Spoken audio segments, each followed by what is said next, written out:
God's people, shalom on you. May the Lord Jesus Christ bless you all and keep you safe. परमेश्वर का धन्यवाद हो एक बार फिर से इसी आशीष के साथ जो परमेश्वर ने आपके मेरे जीवन में रखी है। आज की ये नई सुबह, आज का ये दिन, जो नई सुबह और नया दिन परमेश्वर ने आपको हमें दिया है, ये इसीलिए दिया है कि हम आज फिर से उसकी भलाइयों को देखने पाएं, हम आज फिर से अपने जीवनों में उसकी अच्छाइयों को देखने पाएं। इसीलिए परमेश्वर ने हमें जीवित रखा है। ऐसा लिखा है पवित्र शास्त्र बाइबल में, भजनकार ये कहता है, क्या ही धन्य है वह जिसे तू चुनकर अपने समीप आने देता है। जो परमेश्वर का धन्यवाद करते हैं कि आप और मैं यहाँ अपनी मर्जी से नहीं है, हम परमेश्वर के चुनाव की वजह से यहाँ आज इस ऑनलाइन बाइबल स्टडी में शामिल हैं और परमेश्वर ने ये अवसर, ये समय हमें दिया है। इस ऑनलाइन बाइबल स्टडी में आप सब लोगों का हम प्रभु यीशु मसीह के नाम से अपने कलीसिया क्राइस्ट मुक्ति द्वार फेलोशिप देहरादून बल्लुपुर इंडिया की तरफ से स्वागत करते हैं। आप सब लोगों का तहे दिल से स्वागत है और परमेश्वर आप लोगों को आशीष दे और इस ऑनलाइन बाइबल स्टडी को भी ब्लेस करें। इससे पहले कि हम आज की इस स्टडी को शुरू करें, आइए हम प्रार्थना करेंगे। आदरणीय पिता, प्रभु यीशु मसीह के सामर्थ्यशाली नाम से हम आपका धन्यवाद और आपकी तारीफ करते हैं, क्योंकि आप इसके योग्य हैं। आप भले हैं, आप अच्छे हैं, महान हैं, महारथी हैं, सामर्थी हैं। और हम प्रभु जी आपको पुकारते हैं नासरत के यीशु मसीह के नाम से। प्रभु अपने आत्मा के द्वारा से हमारी अगुवाई करें, वचन की गूढ़ गहरी रहस्यमयी बातों को आप हमें समझने में, सीखने में मदद करें, सहायता करें, ताकि हम आपके वचन के माध्यम से, आपके वचन के द्वारा ज्ञानवान हो सके प्रभु जी, और हम उस काम को कर सके जो आप हमसे चाहते हैं। पवित्र आत्मा हमारी सहायता करें कि हम सिद्ध बनते चले जाएं, हम सिद्ध होते चले जाएं, हमें परिपक्व बनने में मदद करें। प्रभु यीशु मसीह के नाम से हम इस प्रार्थना को मांगते हैं, आमीन आमीन।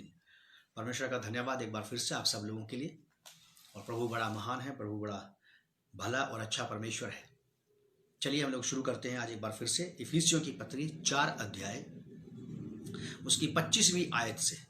Efficiency chapter 4 verse from 25। मेरे साथ निकालें आप अपनी अपनी बाइबल में इफिसियों की पत्री 4 अध्याय 25 पद। लिखा है कि इस कारण झूठ बोलना छोड़कर हर एक अपने पड़ोसी से सच बोले, क्योंकि हम आपस में एक दूसरे के अंग हैं। ये कलीसियाई शिक्षा है जो पौलुस इफिसुस नगर की कलीसिया के विश्वासियों को दे रहे हैं। और बार बार ये वाली बात दोहराई जा रही है कि ये कलीसियाई पत्र है, चर्च लेटर है। ये इफिसियो नगर की कलीसिया के नाम प्रेरित पौलुस का पत्र। पौलुस कलीसिया को जो सिखा रहे हैं, ये वाली बात एक्सपेक्ट की जाती है कलीसिया में कि इस कारण क्या वजह है। कोई वजह तो है, जो वजह है जिसकी वजह से हमें झूठ नहीं बोलना है आपस में एक दूसरे के साथ। इस कारण झूठ बोलना छोड़कर अपने पड़ोसी से सच बोले, क्योंकि हम आपस में एक दूसरे के अंग हैं। पवित्र शास्त्र बाइबल इस बात को बताता है कि हम विश्वासी आपस में देह के अंग हैं। कलीसिया प्रभु की देह है और प्रभु यीशु मसीह कलीसिया का सिर है। तो इसीलिए हम विश्वासियों को चाहिए कि जब हम आपस में एक दूसरे के साथ संगति करते हैं, फेलोशिप करते हैं, बाइबल पढ़ते हैं, प्रार्थना करते हैं एक दूसरे के साथ, और एक दूसरे के साथ मिलकर के प्रभु की सेवा करते हैं, और आपस में ही एक दूसरे से झूठ बोलते हैं, तो ये हमारा आधा मसीह जीवन है। आधा मसीह जीवन है। ये पूरे मसीह जीवन में अभी परिवर्तित नहीं हुए हम लोग। पौलुस कलीसिया से ये बात कह रहे हैं कि तुम में से हर एक व्यक्ति आपस में एक दूसरे से झूठ बोलना छोड़ दे। झूठ बोलना छोड़कर हर एक अपने पड़ोसी से सच बोले। पड़ोसी का मतलब होता है जिसके साथ आप बैठे हैं, जिसके साथ आप संगति कर रहे हैं। बहुत सारे लोग जो बाइबल पढ़ते हैं, जिनको बाइबल का नॉलेज है, वो इस बात को जानते हैं कि एक नेक सामरी की कहानी प्रभु यीशु मसीह ने सुनाई थी। गुड समैरिटन की स्टोरी प्रभु यीशु मसीह ने सुनाई थी। और यीशु मसीह का जो उद्देश्य था, जो सार था उस कहानी को सुनाने का, वो ये था कि अपने पड़ोसी से अपने समान प्रेम रखो। अपने पड़ोसी से अपने समान प्रेम रखो। तो किसी ने पूछा था कि प्रभु मेरा पड़ोसी कौन है? तब प्रभु यीशु मसीह ने यह कहानी सुनाई थी कि एक अजनबी, एक अनजान व्यक्ति जिसको आप नहीं जानते, वो पड़ोसी है, उसको आपकी सहायता की जरूरत है। यहां पर पड़ोसी का अर्थ है वो बिलीवर्स जिनके साथ आप फेलोशिप करते हैं, जिन्हें आप आत्मिक भावावेश में आकर के, स्पिरिचुअल इंस्पायरेशन में, जिन्हें आप कहते हैं कि ये हम लोग आपस में भाई बहन हैं, we are brother and sisters in the Christ, जिनको आप ये कहते हैं। अगर आप उन्हीं ब्रदर्स एंड सिस्टर्स के साथ फेलोशिप करते हुए उनके साथ झूठ बोलते हैं, तो ये कौन सी शिक्षा है? ये कलीसियाई शिक्षा तो नहीं है। कुछ लोग सच बोलते तो हैं, लेकिन आधा सच बोलते हैं, पूरा सच नहीं बोलते। कुछ लोग पूरा झूठ नहीं बोलते, थोड़ा झूठ बोलते हैं, लेकिन झूठ ही होता है। झूठ ही होता है और सच ही होता है। ये कलीसियाई शिक्षा है। मैं अपने आप से कुछ नहीं कह रहा हूं, मैं वो वाली बात बता रहा हूं जो मैं बाइबल में पढ़ रहा हूं और आप भी पढ़ रहे हैं मेरे साथ। इफिशियंस चैप्टर 4 वर्स 25, इफिसियों की पत्री 4 अध्याय 25 पद। ये कलीसिया के डिसाइपल्स को, बिलीवर्स को, उन लोगों को जो कलीसिया में क्राइस्ट के फॉलोअर्स हैं, जो संसार से बाहर निकाल के कलीसिया में लाकर के जमा कर लिए गए हैं, जो कलीसिया में आ गए हैं, जो कलीसिया के विधिवत तरीके से सदस्य हैं। किसी भी कलीसिया के हैं आप दुनिया की किसी भी कलीसिया के सदस्य हैं, लेकिन हर एक व्यक्ति के ऊपर, हर एक चर्च मेंबर के ऊपर, हर एक कलीसिया के सदस्य के ऊपर यह बात लागू होती है। हर एक क्रिश्चियन डिसाइपल के ऊपर, हर एक क्रिश्चियन बिलीवर के ऊपर, हर एक क्रिश्चियन मिनिस्टर्स, एल्डर्स, लीडर्स के ऊपर, डीकन्स के ऊपर यह बात पूरी तरह से लागू होती है। पौलुस कलीसियाई सिद्धांतिक बातें बता रहे हैं। यह बहुत ही व्यवहारिक, बहुत ही प्रैक्टिकल शिक्षा है। इफिसियों की पत्री, कलीसिया को कहा जा रहा है कि इस कारण तुम झूठ बोलना छोड़कर हर एक अपने पड़ोसी से सच बोले। ये एडवाइस नहीं है, इसमें फ्रीडम भी नहीं है आपके पास कि आपको फ्रीडम दे दी गई है कि भैया मर्जी है अब आपकी। जैसे कुछ बातों में प्रभु यीशु मसीह कहते हैं कि यदि तुम चाहो, वो फ्रीडम है, वो चुनाव करने की एक स्वतंत्रता है आपके पास। आप उस बात का चुनाव कर भी सकते हैं, उसको छोड़ भी सकते हैं। लेकिन यहां पे पौलुस हमें चुनाव करने का कोई अवसर नहीं दिया। पौलुस ने, यहां हमारे पास कोई चॉइस नहीं है। चॉइस नहीं है ओबीडियंस के अलावा, ओबे करने के अलावा, कमांडमेंट को फुलफिल करने के अलावा आपके और मेरे पास कोई दूसरी चॉइस नहीं है। और ये वाली बात हर एक क्रिश्चियन डिसाइपल, हर एक चर्च का सदस्य, कोई भी हो, कहीं पे भी हो, दुनिया के किसी भी कोने का हो, वो इस बात को बहुत अच्छे ढंग से सुन ले और समझ ले। जिस दिन आप प्रभु यीशु मसीह के पास आए थे, सबसे पहले आपने अपनी आजादी को, अपनी स्वतंत्रता को अपने हाथों प्रभु यीशु मसीह को बेच दिया था। तब आपने इस बात को मान लिया था कि अब से मैं प्रभु यीशु मसीह का हूं। प्रभु की बातें, प्रभु के विचार मेरे विचारों पर, प्रभु की बातें मेरी बातों पर राज्य करेंगी। अब मैं अपने ऊपर अधिकार नहीं रखूंगा, प्रभु का अधिकार मुझ पर आ गया है। ये वो वाली बात है। पौलुस कहते हैं कि इस कारण झूठ बोलना छोड़कर, यह निहायत सख्त जरूरी है कि आप में से, हम में से, मुझे, आपको, हम में से हर एक नया जन्म पाए हुए व्यक्ति को झूठ बोलना छोड़ना ही पड़ेगा। चाहे ना भी छोड़े, लेकिन तो भी कमांड तो यही है, बोलना छोड़कर। इस कारण झूठ बोलना छोड़कर हर एक अपने पड़ोसी से सच बोले, क्योंकि हम आपस में एक दूसरे के अंग हैं। आपके लेफ्ट हैंड ने कभी आपके राइट हैंड को धोखा दिया कि जब कभी लेफ्ट हैंड को कोई सामान उठाने के लिए राइट हैंड की जरूरत पड़ी तो उसने उसका साथ ना दिया हो? आपके वॉक करने में जब कभी आपके राइट लेग को आपके लेफ्ट लेग की जरूरत पड़ती है तो वो उठाना उसने साथ ना दिया हो? कभी भी किसी भी स्मेल को सूंघने में, किसी भी बात को, खुशबू को या बदबू को सूंघने में आपके इस नस्ट्रल्स ने, इस नस्ट्रल्स का साथ नहीं दिया क्या? ये वाली आंख ने क्या इस वाली आंख का कभी भी चीजों को सही ढंग से देखने में साथ नहीं दिया क्या? इस कान ने इस कान का सही ढंग से बात को सुनने में क्या कभी साथ नहीं दिया है? We all are the body part in the church of Christ. हम प्रभु यीशु मसीह की कलीसिया में, कलीसिया के अंग हैं। कलीसिया देह है और बिलीवर्स कलीसिया के अंग हैं, देह के अंग हैं, और प्रभु यीशु मसीह कलीसिया का सिर है। इसलिए बहुत अजीब विडंबना है कि ये एक बॉडी पार्ट दूसरे बॉडी पार्ट से झूठ बोलता है। और जबकि देखिए आराधना कर रहे हैं एक साथ बैठ के, प्रार्थना कर रहे हैं एक साथ बैठ के, बातचीत कर रहे हैं एक साथ बैठ के, और इवन कि ये कह रहे हैं कि हम लोग क्रिश्चियन फेलोशिप करते हैं एक साथ बैठ के। फेलोशिप का मतलब क्या है? उसके बावजूद भी एक दूसरे से झूठ बोलना, छल करना, ये कलीसियाई लक्षण नहीं है। अगर कलीसिया में ये चीजें पाई जाती है, किसी भी डिसाइपल में, किसी भी क्रिश्चियन बिलीवर में ये चीजें पाई जाती हैं, तो मैं ये कहना चाहता हूं कि ये फॉल्स नेचर है जो बाप दादाओं के जमाने से चला आ रहा है और अभी भी पाया जाता है, अभी भी पाया जाता है। इफिसियों की पत्री 2 अध्याय के 2 पद में ऐसा लिखा कि जिसमें तुम पहले संसार की रीति पर और आकाश के अधिकार के हाकिम अर्थात उस आत्मा के अनुसार चलते थे जो आज भी आज्ञा ना मानने वालों में काम करता है। पहले हम नॉन बिलीवर डिसओबीडियंट लोग थे, अब तो हम बिलीवर डिसओबीडियंट हो गए। निहायत अफसोस और दुख की बात नहीं है। एक पादरी साहब थे जिनको मैं जानता हूं, वो तो चले गए प्रभु के पास बहुत साल पहले। वो कहा करते थे कि पहले कुछ लोग सूखे पापी थे, बैप्टिज्म लेने का वो गीले पापी हो गए हैं। अब पहले सूखे पापी थे, अब गीले पापी हो गए हैं। तो आज्ञा ना मानने वालों में आज भी वो अंधकार का हाकिम और आकाश में हवा में विचरण करने वाली अंधकार की दुष्ट आत्माएं आज भी काम करती हैं, आज्ञा का पालन ना करने वालों में, जो मसीह की आज्ञा का पालन नहीं करते, जो परमेश्वर के वचन की आज्ञा का पालन नहीं करते। बहुत ही व्यवहारिक, बहुत ही प्रैक्टिकल शिक्षा है कि इस कारण झूठ बोलना छोड़कर हर एक अपने पड़ोसी से सच बोले, क्योंकि हम आपस में एक दूसरे के अंग हैं। हम आपस में एक दूसरे के अंग हैं। एक छोटी सी बात मैं आपको बताना चाहता हूं, मैंने भी कहीं से सुनी थी।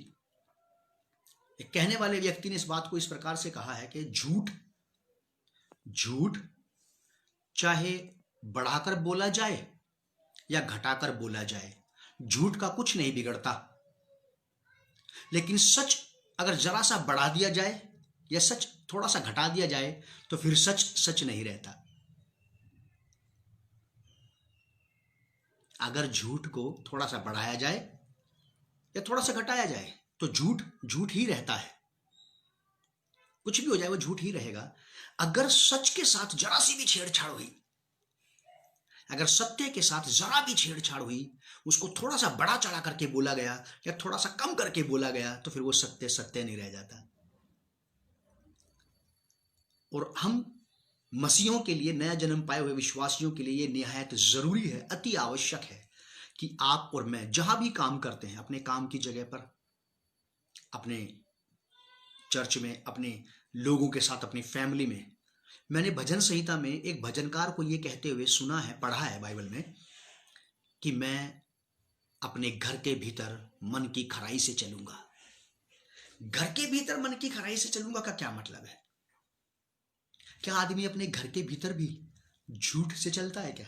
पति पत्नी से, पत्नी पति से, बच्चे माँ बाप से, माँ बाप बच्चों से झूठ बोलते रहते हैं क्या? भजन संहिता में ऐसा लिखा है। भजनकार ऐसा कहता है, एक भजनकार ये कहता है कि मैंने निर्णय ले लिया है कि मेरे मुंह से झूठ की कोई बात नहीं निकलेगी। कह रहा मैंने डिसाइड कर लिया है कि मेरे मुंह से झूठ की, छल की कोई बात नहीं निकलेगी। बाइबल में, भजन संहिता में ऐसा लिखा है। पौलुस कलीसिया को सिखा रहे हैं, डिसाइपल्स को, बिलीवर्स को, चर्च मेंबर्स को ये कह रहे हैं, इस कारण तुम में से हर एक, इस कारण झूठ बोलना छोड़कर हर एक अपने पड़ोसी से सच बोले, क्योंकि हम आपस में एक दूसरे के अंग हैं। क्या वजह है हमें सच बोलना ही पड़ेगा? क्योंकि हम एक दूसरे के अंग हैं। ये एक कारण है, ये एक वजह है एक दूसरे झूठ ना बोलने की। जैसे कि एक उदाहरण मैं आपको देता हूं। बाइबल ऐसा बताती है कि शादी से पहले वो दो, एक औरत और एक आदमी अलग अलग थे, लेकिन शादी के समय पे बाइबल ये बताती है कि इफिसियों की पत्री में भी लिखा कि अब वो दो नहीं बल्कि एक तन होंगे। प्रभु यीशु मसीह ने भी ये वाली बात कही, अब वो दो नहीं बल्कि एक तन है।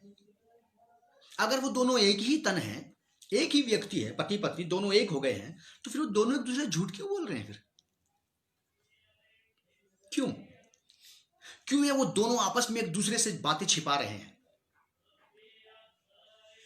ये चीजें हैं छोटी छोटी जो रिश्ते को दूषित करती हैं, अशुद्ध करती हैं। आप भी इसी दुनिया के हैं, मैं भी इसी दुनिया का हूं, यहीं पे पैदा हुए आप और मैं। आप भी दुनिया के रंग रूप को जानते हैं, मैं भी दुनिया के रंग रूप देख करके यहां आया हूं मसीह के पास। मेरा अपना भी अनुभव है कि मैंने मसीहों को, विश्वासियों को एक दूसरे झूठ बोलते, एक दूसरे को ठगते देखा है। आपने भी देखा होगा। लेकिन ये कलीसिया के लिए बड़ी शर्मिंदगी की बात नहीं है, निहायत अफसोस की बात है कि हम मसीहों में आज भी सत्य दिखाई नहीं देता। दिखता है, अगर कुछ लोगों में दिखता तो पूरा सत्य सामने नहीं आता, पूरा सच नहीं बोलते, आधा सच बोलते हैं। और मैं आपको ये मसीह विश्वासी होने के नाते सलाह देना चाहता हूं कि आप पूरा सच बोलिए, आधा नहीं, पूरा सच, ताकि आपकी इंटीग्रिटी, आपकी पहचान, आपकी शुद्धता बनी रहे। कहां? लोगों की दृष्टि में भी और परमेश्वर की दृष्टि में भी। प्रेरितों के काम की किताब में संत पौलुस इस बात को कहते हैं कि मेरा मन, मेरा विवेक निर्दोष है, परमेश्वर के प्रति भी और लोगों के प्रति भी। जिन लोगों के बीच में मैं सेवा करता हूं उनके बीच में मेरा विवेक शुद्ध है, जिनके साथ में रहता हूं, जिनके साथ संगति करता हूं, जिनके बीच में वचन का प्रचार करता हूं, उनके प्रति मेरा मन, विवेक बिल्कुल शुद्ध है। और जिस परमेश्वर की मैं आराधना करता हूं, जिसकी बातें बताता हूं, उसके प्रति भी मेरा मन, मेरा विवेक पूरी तरह से शुद्ध है। और बाइबल ऐसा बताती है, पौलुस ने तीमुथियुस को यह सलाह दी थी, जो उसका डिसाइपल था, कि जो लोग खरे मन से, सच्चे मन से परमेश्वर की भक्ति करते कर, उनकी संगति किया कर। सारे क्रिश्चियंस की क्यों नहीं, जो सुबह से शाम तक हालेलुया प्रेज द लॉर्ड के नारे लगाते रहते हैं।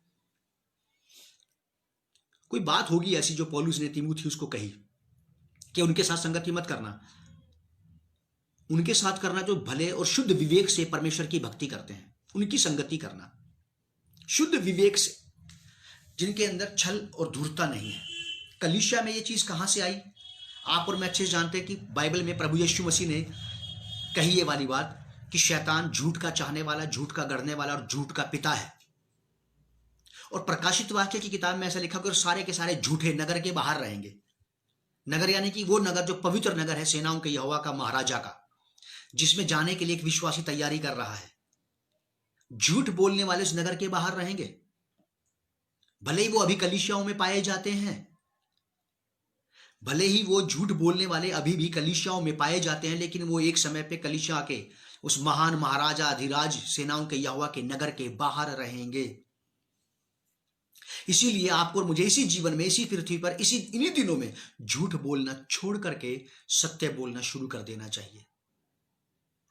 बहुत ही प्रैक्टिकल शिक्षा है ये। इस कारण झूठ बोलना छोड़कर हर एक अपने पड़ोसी से सच बोले, क्योंकि हम आपस में एक दूसरे के अंग हैं। अंग है। मैंने बड़ी करीब से एक साथ बैठे हुए लोगों को, पति पत्नी को दूसरे से झूठ बोलते देखा है मैंने बच्चों को देखा है। मेरे सामने भी ये बातें हुई है। कभी कभी मैं लोगों से सुनता हूं कि पादरी साहब, ये हमारा बच्चा बहुत झूठ बोलता, हमसे सच बात नहीं बताता हमें। ये समस्या है, घरों में भी है, कलीसिया में भी है। लेकिन पौलुस कहता है कि इसको छोड़ दो। छोड़ना तो पड़ेगा, हिम्मत जुटानी पड़ेगी आपको और मुझे इस असत्य के जीवन से बाहर आने में। अगर आप कहीं पे हैं और सच बोलते हैं, थोड़ा सच बोला आपने, थोड़ा सा झूठ बोल दिया, पूरी बात नहीं बताई, वो भी तो झूठ है। आप इस बात को याद रखिएगा, हमेशा याद रखिएगा। झूठ का कुछ नहीं बिगड़ता, जरा सा भी ऊपर नीचे हो जाए, लेकिन सच जरा सा भी ऊपर नीचे हुआ तो उसका पूरा का पूरा रूप, उसका पूरा का पूरा असर खत्म हो जाएगा, फिर वो सच नहीं रहेगा। लिखा है 26 वर्ष में, इफिशियंस चैप्टर 4 वर्स 26, लिखा है, क्रोध तो करो पर पाप मत करो। क्रोध तो करो पर पाप मत करो। सूर्य अस्त होने तक तुम्हारा क्रोध ना रहे। व्यवहारिक प्रैक्टिकल शिक्षाएं हैं ये, जहां 2, 4, 5 लोग आपस में मिले रहते हैं, एक दूसरे से मिलते हैं, वहां थोड़ी मोड़ी आपस में कुछ कुछ बातें बिगड़ जाती है कभी कभी। ऐसा लिखा है नीति वचन की किताब में, राजा सुलेमान कहते हैं कि जहां बैल नहीं है वहां गौशाला निर्मल, साफ सुथरी तो रहती है, लेकिन बैल के बल से अनाज की बढ़ती होती है। संगति के ऊपर है, ये फेलोशिप के ऊपर है। पौलुस कहते हैं कि क्रोध तो करो, अगर आपका गुस्सा जायज है तो आपको गुस्सा करना चाहिए, लेकिन गुस्से का अर्थ ये नहीं होना चाहिए कि उस गुस्से में, उस भावावेश में आकर के आप नुकसान कर दें, या तो अपना या किसी दूसरे का, सामने वाले का, किसी भी प्रकार का नुकसान, ये करने से बचे रहें। क्रोध में, गुस्से में आपा खो देने से, आउट ऑफ कंट्रोल हो जाने से बचें आप।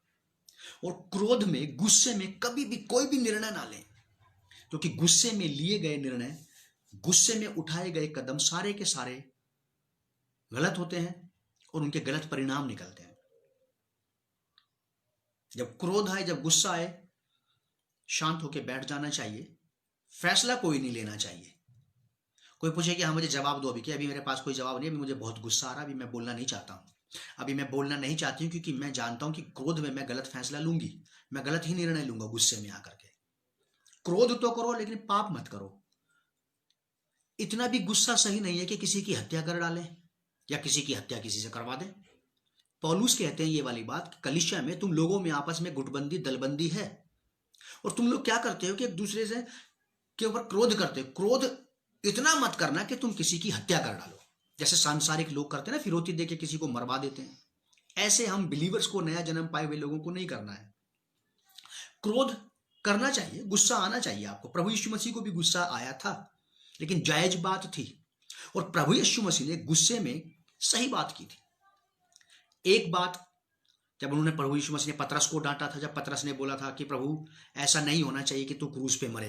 ये पतरस की एक अच्छी भावना थी प्रभु यीशु मसीह के प्रति, लेकिन प्रभु यीशु मसीह तो परमेश्वर के उद्देश्य को पूरा करने आए थे। उस उद्देश्य को पूरा करने में ये भी एक बात थी कि प्रभु यीशु मसीह को क्रूस पर मरना ही था। तो पतरस को प्रभु यीशु मसीह ने डांटा कि दूर हट शैतान। अब ये वाली बात कहने के बाद क्या पतरस से प्रभु यीशु मसीह दोबारा बात नहीं की? वो स्त्री जिसको लोग पथरवा करके मार रहे थे, और लोग उसको यीशु मसीह के पास ले आए, यीशु मसीह ने जमीन पर कुछ लिखा, और बाकी लोगों को यीशु मसीह ने बड़े क्रोध से देखा, क्योंकि वो लोग अधूरा सच यीशु मसीह के पास लेकर के आए थे। इस औरत को तो वो ले आए जो व्यभिचार करते हुए पकड़ी गई थी, वो आदमी कहां है? ये व्यवस्था के अनुसार उस औरत का न्याय करवाना चाहते थे यीशु मसीह से, लेकिन अधूरी व्यवस्था को लेकर के। व्यवस्था के मुताबिक ऐसा लिखा है कि कोई स्त्री और पुरुष अगर एक साथ व्यभिचार करते पकड़े जाए तो दोनों को मार डालो, दोनों को। लेकिन यहां तो एक को लेकर के आए, वो आदमी कहां है? इसीलिए प्रभु यीशु मसीह ने क्रोध से उनकी तरफ देखा कि ये सच तो बोल रहे हैं, लेकिन अधूरा सच बोल रहे हैं। वो दूसरा पार्ट कहां है व्यभिचार का? तो इसीलिए प्रभु यीशु मसीह ने उस स्त्री को भी जाने दिया। क्रोध तो करो लेकिन पाप मत करो। पाप का मतलब होता है आक्रामक हो जाना, वॉयलेंट हो जाना, और किसी भी प्रकार की हद तक गुजर जाना। किसी को स्पिरिचुअली, इंटरनली, किसी को इमोशनली, हार्टली हर्ट करना, हार्म पहुंचाना, नुकसान पहुंचाना।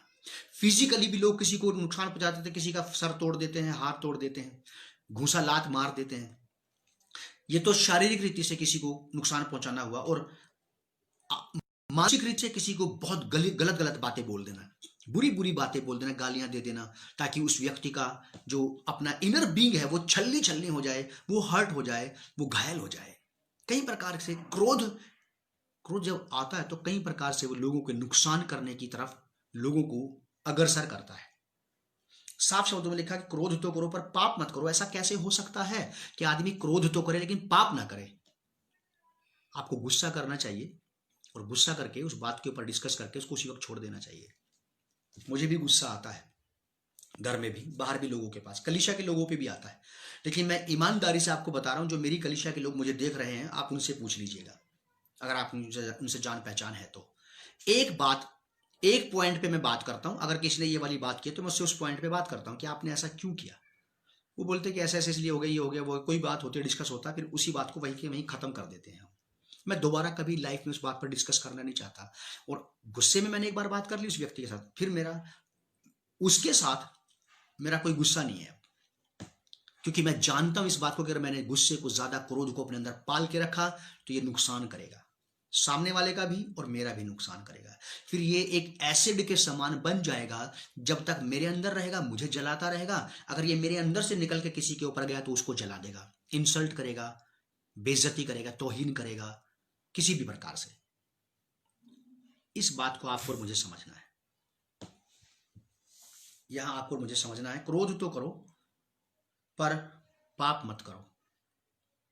क्रोध तो करो पर पाप मत करो।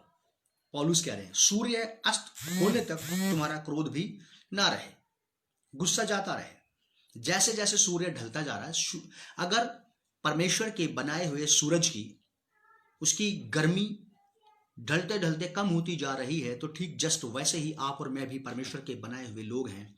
हमारी हीट भी, हमारा क्रोध की आग भी धीरे धीरे शांत होती चली जानी चाहिए शाम तक, क्योंकि आज शाम को आप परमेश्वर से मिलेंगे अपने घर में। शाम को फिर आप प्रार्थना में बैठेंगे परमेश्वर के साथ। इससे पहले कि आप उसके साथ बैठें, पहले ही आप अपने सारे कामों को सही कर दें, सेट कर दें आप। और 27वें वर्ष में ऐसा लिखा है, और ना शैतान को अवसर दो। शैतान को मौका बिल्कुल मत दो, बिल्कुल उसे अवसर मत दो, क्योंकि वो अगर अवसर उसके हाथ में आ गया तो वो आपको भी और सामने वाले दूसरे लोगों को भी घायल करेगा, अपमानित करेगा बहुत बुरी तरह से। क्योंकि आप और मैं एक दूसरे पर दया कर सकते हैं, आप और मैं एक दूसरे पर रहम खा सकते हैं, लेकिन शैतान किसी पर रहम नहीं खाता। इसीलिए आप प्रयास करें कि आप अपने जीवन में सदा ही परमेश्वर के हाथ का हथियार बने रहें, ताकि परमेश्वर आपके द्वारा से शैतान के कामों का नाश करे। आप कभी भी शैतान के हाथ में वो हथियार ना बने जिससे वो परमेश्वर और परमेश्वर के लोगों को नुकसान पहुंचा सके। ऐसा लिखा है, और ना शैतान को अवसर दो, मौका मत दो आप उसे। आप अपने क्रोध को खुद ही हैंडल करें। आप झूठ बोलना छोड़ करके सच का अनुसरण करें, ताकि शैतान को किसी भी प्रकार से आपको टेक ओवर करने का अवसर ना मिलने पाए, आप पर कब्जा करने का। क्योंकि झूठ शैतान की तरफ से आता है। अगर हमने झूठ का इस्तेमाल किया, अगर हमने झूठ बोलना शुरू किया, तो ये मान के चलिए फिर आप कि ये तो शैतान की चीज है, तो शैतान अपनी चीज को देखने के लिए आ सकता है, शैतान अपनी चीज का हालचाल जानने के लिए आ सकता है, क्योंकि क्रोध उसी की तरफ से आया है। लिखा है ऐसा कि शैतान को अवसर ना दो। झूठ ये भी शैतान का गुण है। अगर ये हमारे जीवन में, हमारे कामों में, हमारी बातों में पाया जाता है, तो ये मान लीजिए कि शैतान को बार बार हमारे पास आने का अवसर मिल सकता है, हमारे जीवनों में एंटर करने का अवसर मिल सकता है। और शैतान इस ताक में रहता है, इस ताक में रहता है कि किसको फाड़ खाए। उत्पत्ति की किताब में ऐसा लिखा है, परमेश्वर ने ये वाली बात कही स्त्री और पुरुष को। पुरुष से कहा कि तू अब से अपने माथे के पसीने की कमाई खाया करेगा, और स्त्री से कहा कि तेरा जो श्राप है, ये तू बच्चा उत्पन्न करने के समय पे बहुत अधिक पीड़ा सहेगी, लेकिन फिर भी तेरी लालसा तेरे पति की ओर होगी। और पति से परमेश्वर कहता है, लेकिन तुझे, और देख पाप यानी शैतान पाप द्वार पर दुबका बैठा है, और यहोवा कहता है कि तुझे उस पर, उसकी लालसा तेरी तरफ रहती है, लेकिन तुझे उस पर प्रभुत्ता करनी है। प्रभुत्ता का मतलब होता है कंट्रोल करना, नियंत्रित करना, किसी चीज को चलाना। आपको और मुझे पाप को और झूठ को, इनको चलाना आना चाहिए, इनको कंट्रोल कर लेना आना चाहिए, इन पर लगाम लगा देना आना चाहिए। क्रोध पर भी और पाप पर भी और झूठ पर भी हमें क्रोध और झूठ पर लगाम लगा देना आना चाहिए, कि उसकी लालसा तेरी तरफ रहेगी, लेकिन तुझे उस पर प्रभुत्ता करनी है। अगर आपने और मैंने झूठ पर अधिकार करके इस पर नियंत्रण नहीं लिया, तो ये हम पर नियंत्रण लेगा। अगर हमने क्रोध पर कंट्रोल नहीं किया, तो फिर क्रोध हम पर कंट्रोल करेगा। क्योंकि ये बाइबल का लेख है, कहीं ना कहीं किसी ना किसी के जीवन में तो जरूर पूरा होगा। जैसा लिखा है, परमेश्वर यहोवा ने इस बात को कहा, और पाप की लालसा, शैतान की लालसा हमेशा तेरी तरफ रहेगी, लेकिन तुझे उस पर प्रभुत्ता करनी है। याद रखना इस बात को, वरना फिर दोबारा से फंसेगा, जैसे आदम और हव्वा फंस चुके थे शत्रु के, शैतान के जाल में। लिखा कि और ना शैतान को अवसर दो, अवसर मत दो। अवसर आप प्रयास करें कि आपके हाथ से अवसर उसके हाथ में ना चला जाए। ऐसा लिखा है कि यहोवा कहता है कि तू मेरे हाथ का हथियार और युद्ध के लिए फरसा ठहराया गया है। तो मेरे हाथ का हथियार और युद्ध के लिए फरसा ठहराया गया है। रोमियो की पत्री में भी ऐसा लिखा है कि तुम अपनी देह के अंगों को अधर्म के हथियार होने के लिए शैतान के हाथ में ना सौंपो, बल्कि धार्मिकता के हथियार बना करके इनको परमेश्वर के हाथ में सौंप दो, ताकि परमेश्वर आपके मेरे द्वारा से, हमारे स्वभाव, हमारे मन मिजाज, हमारे व्यवहार के द्वारा से बहुतों तक परमेश्वर पहुंच सके और बहुतों का उद्धार हो जाए। यहोवा युद्ध में पराक्रमी है और आप और मैं परमेश्वर के हाथ का हथियार बन सकते हैं, ताकि परमेश्वर आपको और मुझे इस्तेमाल करके बहुतों का छुटकारा करा सके, बहुतों की निजात करा सके, बहुतों को प्रभु अपने पास ला सके। ये प्रैक्टिकल, बहुत ही व्यवहारिक शिक्षा है। अगर ये मेरे अंदर नहीं पाई जाती तो मुझे इसको बोलने से कोई लाभ नहीं है, मुझे इसको बोलने से कोई लाभ नहीं है, और परमेश्वर को इस मेरे बोले जाने से कोई अंतर नहीं पड़ता, कोई फर्क नहीं पड़ता परमेश्वर को इस बात से कि कौन कितना बोलता है, कितना जाके सिखाता है, कितना जाके लोगों को समझाता है। अगर ये बातें आप में और मुझ में नहीं पाई जाती, भजन संहिता में ऐसा लिखा है कि दुष्ट को मेरी व्यवस्था की चर्चा करने से क्या लाभ। दुष्ट का मतलब होता है जो परमेश्वर की बात को नहीं मानता, जानने के बावजूद भी, उसे दुष्ट कहा गया है बाइबल में।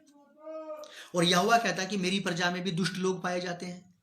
मतलब परमेश्वर, बड़े दुख की बात है कि परमेश्वर की प्रजा में दुष्ट लोग पाए जाते हैं। दुष्ट का मतलब होता है परमेश्वर की बात को जानता तो है लेकिन करता नहीं है, बस वैसे नहीं करता जैसे परमेश्वर ने कहा है करने के लिए। भजन संहिता में लिखा है ऐसा। और ना शैतान को अवसर दो, मतलब हमसे कहा जा रहा है कि तुम अवसर मत दो। तो क्या इसका अर्थ यह है कि आप और हम परमेश्वर शैतान को अवसर दे देते हैं? कोई भी बुरी बात करके, बुरा काम करके, कोई भी ऐसी चीज करके जो हमारे लिए, हमें शोभा नहीं देती एज ए क्रिश्चियन डिसाइपल, जो एक मसीह विश्वासी होने के नाते हमारे लिए नहीं है, क्या उन बातों को करके हम शैतान को अवसर दे देते हैं? इसका अर्थ तो यही हुआ कि अवसर मत दो। हमें कहा जा रहा है कि अवसर मत दो, क्या इसका मतलब हम अवसर देते हैं? क्या उसको मौका दे देते हैं हम कि काम करे, वो मुझ में भी काम करे और मेरे द्वारा से किसी दूसरे के जीवन में भी हलचल मचा दे। वर्स 28, चोरी करने वाला फिर चोरी ना करे। ये चेंज ऑफ नेचर है, ये है स्वभाव का बदलाव। कलीसिया को सिखाई जा रही है बात, क्योंकि लोग जब कलीसिया में शामिल हो रहे हैं, जिन्होंने प्रभु यीशु मसीह को अपना व्यक्तिगत उद्धारकर्ता स्वीकार किया, बैप्टिज्म लिया, अपने पापों से मन फिराया, इस बात की घोषणा की कि अब से ये सारे के सारे अवगुण, वो सारा लाइफस्टाइल जिसमें मैंने पूरा जीवन जिया है, जो बीत गया, उतना जीवन जो मैंने जिया है, अब से मैं वैसा नहीं जीऊंगा। बैप्टिज्म का मतलब होता है एक स्त्री या पुरुष जो बपतिस्मा लेता है, कोई भी व्यक्ति जो बपतिस्मा लेता है, वो खुली गवाही देता है कि अब से मैं इस संसार का नहीं, प्रभु यीशु मसीह का हूं, और मैं निर्णय ले रहा हूं अपने पूरे जीवन भर प्रभु यीशु मसीह की बातों पर चलने के लिए, प्रभु यीशु मसीह की बातों को अपने जीवन में लागू करने के लिए, प्रभु की बात को मानकर उन्हें पहला स्थान अपने जीवन में देने के लिए। इसलिए बैप्टिज्म लिया जाता है। बैप्टिज्म एक वाचा है, कविनेंट है with the Lord Jesus Christ. Baptism का मतलब है कि नाउ आई एम नो मोर, अब मैं नहीं रहा, मैं मर गया हूं। यह है बैप्टिज्म का अर्थ। बपतिस्मे का मतलब यही है कि अब मैं नहीं रहा, मैं मर गया हूं, अब प्रभु मुझ में जीवित है। चोरी करने वाला फिर चोरी ना करे। चोरी करने वाला फिर चोरी ना करे। जहां भी आप हैं, कहीं भी, ना परमेश्वर की और ना मनुष्यों की। चोरी करने वाला फिर चोरी ना करे, ये एक्सपेक्टेशंस है पौलुस की कलीसिया से, और यही कमांड भी है। अब हम कलीसिया में शामिल हो गए हैं, हम कलीसिया में आ गए हैं। कलीसिया परमेश्वर का राज्य है, जहां परमेश्वर राज्य करता है। परमेश्वर राज्य कैसे करता है? परमेश्वर राज्य करता है अपनी बातों के द्वारा। जहां जिसकी बात मानी जाती है, वहां पे वही व्यक्ति राज्य करता है। कुछ लोगों के जीवन में जो लोग राज्य करते हैं, कुछ लोग राज्य करते हैं, जिसकी बात ज्यादा मानी जाती है तो वही लोग वहां पे राज्य करते हैं। ठीक वैसे ही पौलुस कहते हैं, चोरी करने वाला फिर चोरी ना करे, वरन भले काम करने में अपने हाथों से परिश्रम करे, मेहनत करे अपने हाथ से। चोरी का मतलब है किसी और की मेहनत को चुरा लेना, और परिश्रम का मतलब है अपने हाथ से मेहनत करके वहां से अपना हिस्सा लेना। इसलिए कि जिससे प्रयोजन हो उसे देने को आपके पास कुछ रहे। हम में से बहुत सारे लोग ऐसे हैं, किसी की मदद तो करना चाहते हैं लेकिन चोरी के पैसे से मदद कर देते हैं। दया तो है हमारे अंदर, लेकिन लूट खसूट के पैसे से हम धर्म के काम करते हैं। लूट खसूट के पैसे से, चोरी चकारी के पैसे से, झूठ के पैसे से हम धर्म का काम करते हैं। दुनिया में बहुत सारे लोग हैं जो 10 रुपए में स्वर्ग खरीदना चाहते हैं। 10 रुपए में एक छोटे से दोने पत्तल के अंदर हलवा बांट के, खिचड़ी बांट के, एक गिलास में कोई पानी बांट करके सड़क पे देते हुए, उतने से पैसे में वो स्वर्ग में अपना नाम लिखवाना चाहते हैं। क्या 10 रुपए में स्वर्ग खरीद लिया जाएगा? क्या 50 रुपए का में किसी को खाना खिला के स्वर्ग ले लिया जाएगा? कभी भी नहीं, कभी भी नहीं हो सकता ऐसा। लिखा है कि चोरी करने वाला फिर चोरी ना करे, वरन भले काम करने के लिए अपने हाथ से परिश्रम करे। इसलिए कि जिसे प्रयोजन हो, जिसे कुछ आवश्यकता है आपसे मदद पाने की, उसे देने के लिए आपके पास, मेरे पास कुछ रहे। मदद तो करें हम, लेकिन सही ढंग से मदद करें, सही तरीके से, सिद्धांतिक रीति से मदद करें। कोई गंदी बात तुम्हारे मुंह से ना निकलने पाए, कोई गंदी बात तुम्हारे मुंह से ना निकले, पर आवश्यकता के अनुसार वही निकले जो उन्नति के लिए उत्तम हो, ताकि उससे सुनने वालों पर अनुग्रह हो, ताकि उससे सुनने वालों पर अनुग्रह हो। गंदी बात का मतलब क्या है? बुरी बुरी बातें। ठीक है, अच्छी बात है, मैं मानता हूं इस बात को। लेकिन मैं ये सोचता हूं कि अगर कोई व्यक्ति अपने मुंह से कहीं पे कोई बात कर रहा है और आधा सच बोल रहा है, तो वो भी तो गंदी बात है ना। वो गंदी बात नहीं है, वो भी तो बुरी बात है, जिससे सुनने वालों पर तो परमेश्वर का असर आएगा ही नहीं, परमेश्वर का प्रभाव नहीं आएगा वहां। रोजमर्रा की बातें हैं, ये रोजमर्रा का लाइफस्टाइल है, ये आपका मेरा प्रतिदिन का व्यवहारिक मसीह जीवन के नियम है ये। चोरी करने वाला फिर चोरी ना करे, वरन भले काम करने में अपने हाथों से परिश्रम करे, इसलिए कि जिसे प्रयोजन हो उसे देने को आपके पास कुछ हो। कोई गंदी बात तुम्हारे मुंह से ना निकले, पर आवश्यकता के अनुसार वही निकले जो उन्नति के लिए उत्तम हो, ताकि उससे सुनने वालों पर अनुग्रह हो।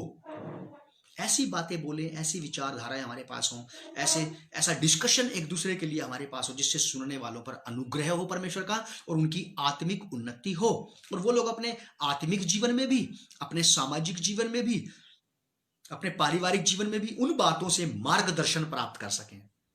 एक अच्छी एडवाइस, एक अच्छी सलाह उन्हें आपकी और मेरी बातों से मिलती रहे, ताकि वो एक बढ़िया पारिवारिक जीवन जिए, एक बढ़िया आत्मिक जीवन जिए, एक अच्छा सामाजिक जीवन जिए, एक अच्छा स्वदेशी, अपने देश के प्रति बढ़िया जीवन व्यतीत करें। ये बातों से ही होगा, उन बातों से जो अच्छी भली बातें आप और मैं लोगों के साथ करते रहेंगे। परिवर्तन आते हैं डिस्कशन से, बातों से, क्योंकि ये बातें ही तो है परमेश्वर की, जो आप और मैं पढ़ रहे हैं। जो बाइबल में लिखा हो परमेश्वर की बातें ही तो हैं, उसके उपदेश ही तो हैं, उसकी आज्ञाएं ही तो हैं जो उसने बोल करके हमें दी हैं। अगर ये बातें हमारे अंदर काम करती हैं, तो ये परमेश्वर की बातें जो हमारे जीवनों को बदलती हैं। सुनने वालों पर अनुग्रह हो। वर्ष 30वीं आयत, परमेश्वर के पवित्र आत्मा को शोकित मत करो, जिससे तुम पर छुटकारे के दिन के लिए छाप दी गई है। परमेश्वर का पवित्र आत्मा एक एक विश्वासी को, जिसने प्रभु यीशु मसीह पर विश्वास किया है, उसे दिया गया है। जो लोग कलीसिया में आ गए हैं, शामिल हो गए हैं, उनको पौलुस प्रेरित कह रहे हैं कि पवित्र आत्मा को शोकित मत करो। पवित्र आत्मा को शोकित करने का मतलब क्या है? पवित्र आत्मा को शोक तब होता है जब हम परमेश्वर की बात को, परमेश्वर के वचन की बात को मानने पर भी उसका पालन नहीं करते। क्योंकि लिखा है कि संपूर्ण पवित्र शास्त्र परमेश्वर के आत्मा, पवित्र आत्मा की प्रेरणा के द्वारा से रचा गया है, लिखवाया गया है। ये हम तक परमेश्वर के आत्मा के द्वारा से पहुंचाया गया है। तो इसीलिए जब हम इन बातों का आदर नहीं करते हैं, जब हम इन बातों को नहीं मानते हैं, जब इन बातों के अनुसार नहीं चलते हैं, तो परमेश्वर का पवित्र आत्मा शोकित हो जाता है, हर्ट होता है होली स्पिरिट को। और होली स्पिरिट को हर्ट होता है उन लोगों से जो उसको जानने के बावजूद भी ऐसा करते हैं। क्योंकि पौलुस ये वाली बात कलीसिया से कह रहे हैं, उस कलीसिया से, उन लोगों से, उन स्त्री पुरुषों से जिन्होंने प्रभु यीशु मसीह के नाम का बपतिस्मा लिया और प्रभु के राज्य के अधिकारी हो गए, उसकी कलीसिया में शामिल हो गए हैं। कलीसिया में आए हुए स्त्री पुरुषों से ये एक्सपेक्टेशंस है, ये चाहत है, ये मांग है, ये डिमांड है उनसे कि परमेश्वर के पवित्र आत्मा को शोकित मत करो आप। जब जब आप और मैं परमेश्वर की बात के अनुसार नहीं चलते हैं, जब जब हम परमेश्वर की बात के मुताबिक नहीं जीते हैं, जब जब हम परमेश्वर को उसकी बात का सही उत्तर नहीं देते हैं, तब तब हम अपने जीवनों में, अपने व्यवहारिक जीवनों में, पारिवारिक जीवनों में, अपने मसीह जीवन में, अपनी सेवकाई के जीवनों में हम परमेश्वर के आत्मा को शोकित करते हैं। जब हम उसकी कही गई बात के अनुसार उसको उत्तर नहीं देते हैं पवित्र आत्मा के, तो हम परमेश्वर के आत्मा को तब शोकित करते हैं।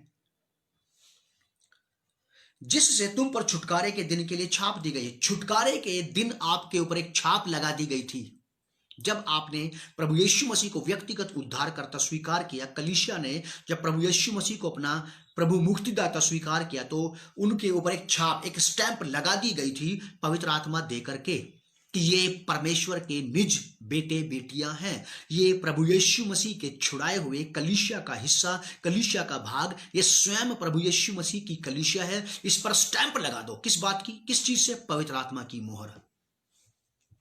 We all are born again people are stamped by the Holy Spirit, with the Holy Spirit। पवित्र आत्मा की स्टैंप, उसकी छाप हम पर कर दी गई है छुटकारे के दिन से। लिखा है कि तुम पर छुटकारे के दिन के लिए छाप दी गई है। जब हम परमेश्वर के सामने पहुंचेंगे, ये स्टैंप हम पर वहां भी होगी। इस पृथ्वी पर भी जब तक आप और मैं जी रहे हैं, यही स्टैंप आप पर और मुझ पर लगी हुई है। ऐसी ही एक छाप का जिक्र प्रकाशित वाक्य की किताब में आता है। जब पृथ्वी को पूरी तरह से नष्ट करने की बात आई तो परमेश्वर ने स्वर्गदूतों को भेजा और बोला कि जाकर के पूरे पूरे दुनिया में मेरे लोगों पर, जिन्होंने प्रभु यीशु मसीह के नाम से उद्धार पाया है, जो बचाए गए, उनके माथों पर मोहर लगा दो। और ऐसा ही एक बार पुराने नियम में पहले भी हो चुका है। जब परमेश्वर ने इस बात को देखा कि पृथ्वी को नष्ट किया जाना है तो परमेश्वर ने स्वर्गदूतों को भेजा, बोला जाकर के इधर उधर पता लगाओ पूरे नगर के अंदर कौन कौन परमेश्वर का है और कौन कौन परमेश्वर का नहीं है। और जो जो परमेश्वर के हैं, उस स्वर्गदूत के पास एक दवात थी, दवात जिसमें इंक होती है, और एक स्टैंप कि उनके ऊपर माथे पर मोहर करते जाना, माथे पर मोहर करते जाना, माथे पर मोहर करते जाना। और नगर के अंदर उन लोगों के ऊपर मोहर लगा दो जो आज भी परमेश्वर का भय मानते हैं, आज भी परमेश्वर का भय मानते हैं। यह है बात। लिखा कि और परमेश्वर के पवित्र आत्मा को शोकित मत करो, जिससे तुम पर छुटकारे के दिन के लिए छाप दी गई है।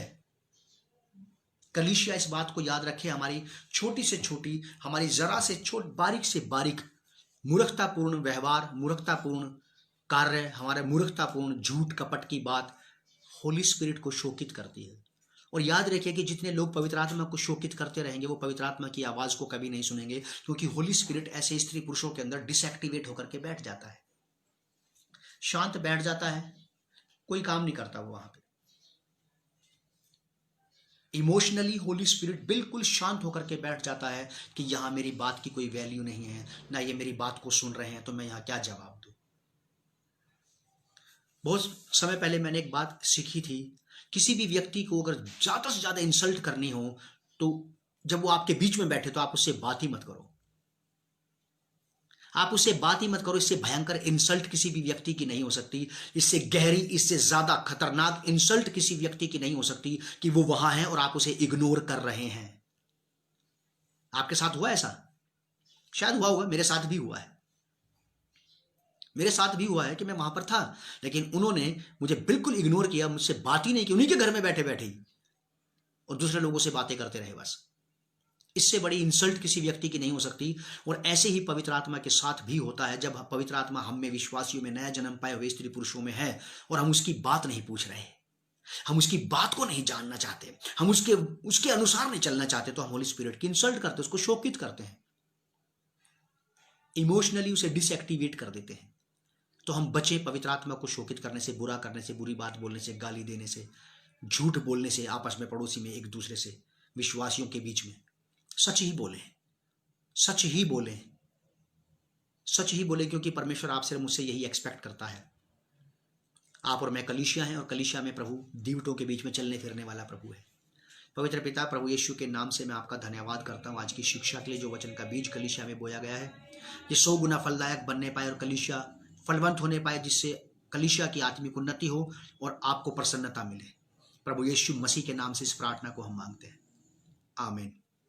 ये हमारी आज की शिक्षा का 7वां भाग है इफिसियों की पत्री का। आप इसे याद रखें, प्रभु आपको संभाल के रखे। God bless you and shalom on you.